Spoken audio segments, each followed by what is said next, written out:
निर्वस्त्र होकर स्नान करने का परिणाम क्या होता है, यह जानने से पहले आपको बता दें कि भगवान श्री कृष्ण ने स्वयं चीर हरण की लीला में लोगों को समझाया है कि कभी भी कहीं भी बिना वस्त्र धारण किए स्नान नहीं करना चाहिए। पद्म पुराण और श्रीमद् भागवत कथा में चीर हरण की कथा का उल्लेख करते हुए बताया गया है कि गोपियां अपने वस्त्र उतारकर स्नान करने जल में उतर जाती है। भगवान श्री कृष्ण अपनी लीला से गोपियों के वस्त्र चुरा लेते हैं और जब गोपियां वस्त्र ढूंढती है तो उन्हें वस्त्र नहीं मिलते। ऐसे समय में श्री कृष्ण कहते हैं, गोप कन्याओं, तुम्हारे वस्त्र वृक्ष पर है, पानी से निकलो और वस्त्र ले लो। निर्वस्त्र होने के कारण गोप कन्याएं जल से बाहर आने में अपनी असमर्थता जताती है और बताती है कि वह निर्वस्त्र है। ऐसे में वह जल से बाहर कैसे आ सकती है।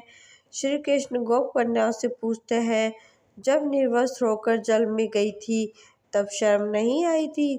जवाब में गोप कन्या बताती है कि उस समय यहाँ कोई नहीं था, तुम भी नहीं थे।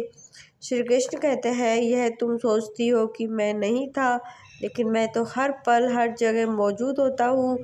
यहाँ आसमान में उड़ते पक्षियों और जमीन में चलने वाले जीवों ने तुम्हें निर्वस्त्र देखा।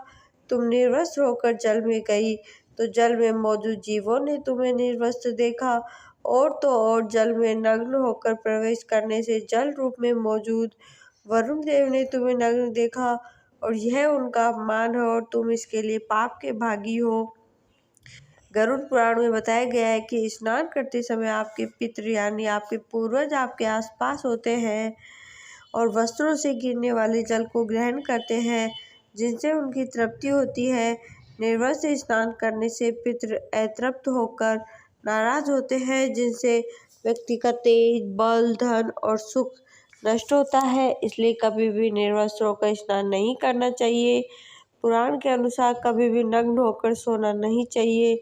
ऐसा करने से चंद्र देवता का अपमान होता है। साथ ही रात के समय पितृगण अपने परिजनों को देखने आते हैं और उन्हें नग्न अवस्था में देखकर काफ़ी दुख होता है। वह बिना आशीर्वाद दिए चले जाते हैं। बताया जाता है कि रात में नग्न अवस्था में सोने से नकारात्मक शक्तियाँ आप पर हावी होती है।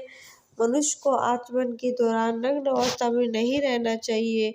ऐसा करना विधि के खिलाफ माना जाता है।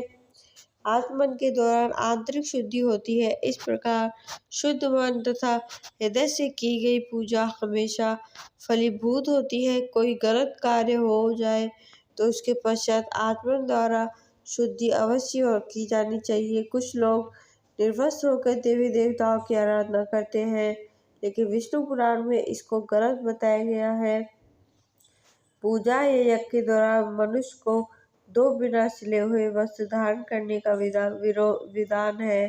शास्त्रों में बताया गया है कि सिलाई सांसारिक मोह माया के बंधन का प्रतीक है। भगवान की पूजा हर बंधन से अलग होकर करनी चाहिए।